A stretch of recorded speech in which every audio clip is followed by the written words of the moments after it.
இன்றைக்கி நம்ம டெம்பிள் விசிட்டில் பார்க்க போகிற டெம்பிள் முந்தி விநாயகர். இவர் புளியக்குளம் அப்படின்ற ஊரில் கோயம்புத்தூர் மாவட்டத்தில் இருக்கார். இவருக்கு ஏஷியாலே மிகப்பெரிய விநாயகர், அதுவும் ஒரே கல்லில் செதுக்கப்பட்ட விநாயகர்னு ஒரு சிறப்பு இருக்குங்க.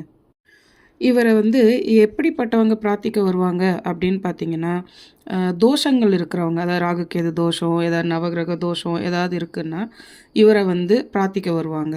அதே மாதிரி மேரேஜ் தள்ளி போகுது, குழந்த பாக்கியம் இல்லை, குடும்பத்தில் நிறைய பேருக்கு யாருக்கும் உடம்பு சரியில்லை, அது மாதிரி ஆகிட்டே இருக்கு அப்படின்னா அதுக்கெல்லாம் வேண்டிக்கிறதுக்கு இந்த விநாயகர் கோயிலுக்கு வருவாங்க. இவர் ரொம்ப சக்தி வாய்ந்தவர். இவரை கும்பிட்டு வந்ததும் ஒரு நல்ல செய்தியோ இல்லை நல்ல விஷயங்களோ நடக்கும் அப்படின்றது இந்த கோயிலோட நம்பிக்கை. ஒன்ஸ் அது நடந்ததும் பக்தர்கள் மறுபடியும் அவருக்கு அபிஷேகம், அர்ச்சனை இது மாதிரி செய்கிறாங்க, நிறைய நல்லது நடந்திருக்கு அப்படின்னு